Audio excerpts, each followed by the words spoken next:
Welcome back. Well, hopefully you were able to go ahead and apply that heading 1 style to all of our lessons here. Lessons 1 all the way through lesson 8 here. I was able to do that. One of the benefits of applying heading styles to your document is it gives you a little more control here. Notice as I just kind of mouse over each heading, I have this small menu to the left that will allow me to collapse it.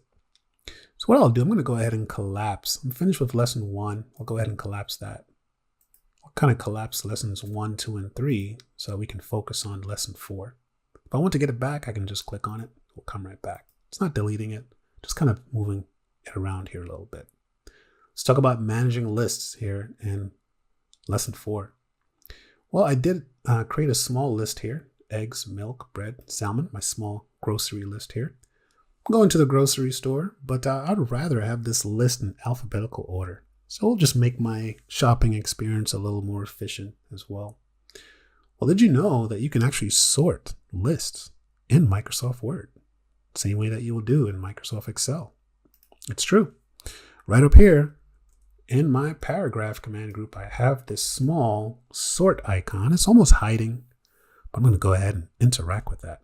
What I'll do is go ahead and highlight my list here, and I'll go ahead and click on my sort icon. Don't worry, it's going to give you a dialog box, ask you a few questions first. And the first thing it asks me is, well, how do I want to sort? So what is my separator? Is it paragraphs, headings, field? I'll go ahead and leave it as paragraph. And notice it recognizes that it's text. If these were numbers, numbers would be populated here, or dates as well.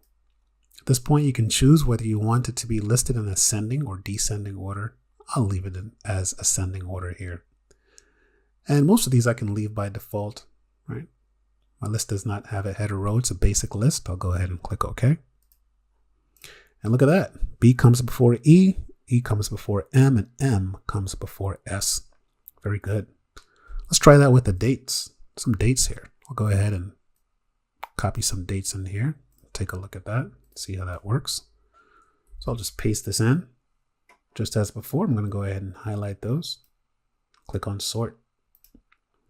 And now it recognizes them as dates.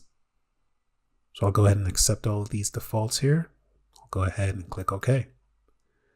March comes before May, before October, and November. Very good. Working well for me here. So let's talk a little bit more about managing lists. I'm going to go ahead and maybe I'll add some more to this list here. I'll put breakfast here. And maybe down here I'll put dinner. Then what I'll do, I'll go ahead and convert this to a list here. So I'll keep it simple, just a simple numeric list here. And so it indents it for me, moves it over here to the right. And so now I have 6 items here. But what if I wanted to go ahead and make some changes to this list? I'm going to go ahead and just right click inside of this list here. And I do have a few options here that I can interact with. I have this option to adjust the line indents. I can restart any one of these lines at 1. I can continue numbering, or I can go ahead and set the numbering value as well. Let's take a look at the line indents here. So this is just giving me the number position and the text indent here. And I can go ahead and provide a tab stop on my ruler if I want to. But let's just go ahead and change 2 of these values. Let's change the number position and click OK. And notice how we have a bigger separation here as well. I'll go back, just the indents. Okay. So now, what if I want to restart my list here? So at dinner, I want it to start back at 1, right? I can go ahead and I can right click and just say restart at 1. That will work for me as well. Or I can right click and I can say set numbering value here. And from here, what I can do, remember, this is for dinner. This is for item number 5. I can change this to any number I want to. So a lot of times we kind of work with these lists and it's hard to change the numbers around. Well, you do have the option right here. If I want to set this back to 1, I can do so. And I can say, let's start a new list here. I do want to start a new list because salmon is a part of dinner. Or I can continue from the previous list. In this case, I'll start a new list and change this number here to 1.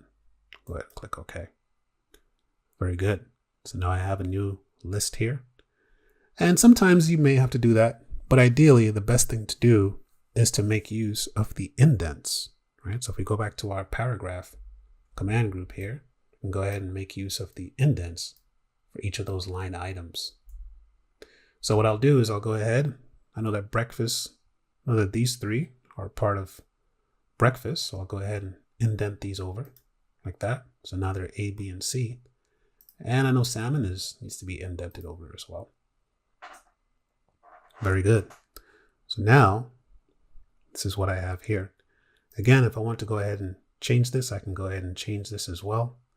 But we do have a lot of options there for managing the list. So go ahead, create your own list and drop in and take advantage of these options here to manage them as well. Go ahead and pause the video, sort your list, manage it, make some modifications, and come right back.